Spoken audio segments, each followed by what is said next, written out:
Հայաստանի Հանրապետության էկոնոմիկայի նախարարությունը Հայաստանում պաշտոնապես գործող հասարակական կազմակերպություններին, արհեստակցական միություններին, մասնագիտական ասոցիացիաներին, մեդիա խմբերին, հիմնադրամներին եւ քաղաքացիների այլ խմբերին հրավիրում է մասնակցելու 2026-ից 2028 թվականների միջնաժամկետ ծախսերի ծրագրի հայտերի շուրջ կազմակերպված հանրային քննարկումներին։ Քննարկումներն անցկացվելու են ապրիլի 3-ին եւ 4-ին Մհեր Մկրտչյան 5 հասցեում։ Հայաստանի Հանրապետության էկոնոմիկայի նախարարության մասնաշենքի 3-րդ հարկի նիստերի դահլիճում։ Բոլոր ցանկացողները մինչև մարտի 31-ի աշխատանքային օրվա ավարտը կարող են դիմել Հայաստանի Հանրապետության էկոնոմիկայի նախարարություն, նշելով մասնակից կազմակերպությունների կամ ֆիզիկական անձանց անունները։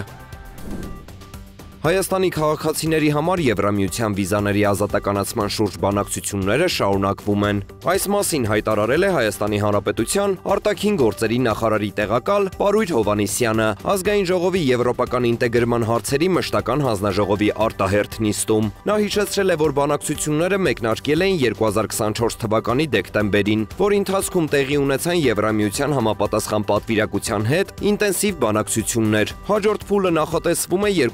2025 թվականի ապրիլի 7-ից 11-ը, երբ կգա երկրորդ պատվիրակությունը։ Հայաստանը եւ Եվրոպական միությունը 2025 թվականի սեպտեմբերի 9-ին հայտարարեցին Հայաստանի Հանրապետության քաղաքացիների համար Եվրամիության վիզաների ազատականացման շուրջ երկխոսության մեկնարկի մասին։ 2025 թվականի փետրվարին վիզաների ազատականացման գործընթացի շրջանակներում Հայաստան էր ժամանել ԵՄ փորձագիտական առաքելությունը։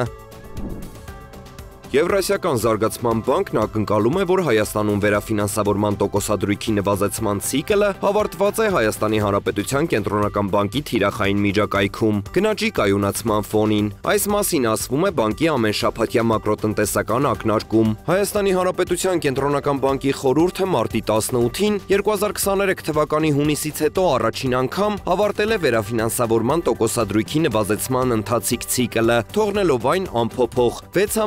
6.75%։ Գնաճը մոտեցել է թիրախային միջակայքի կեսին, փետրվարին կազմելով տարեկան 2.5%։ Արտաքին գործոնները թույլ գնաճային ճնշում են գործադրում Հայաստանի տնտեսության վրա, ինչը նպաստում է գների չափավոր դինամիկային, ասվում է ուսումնասիրության մեջ։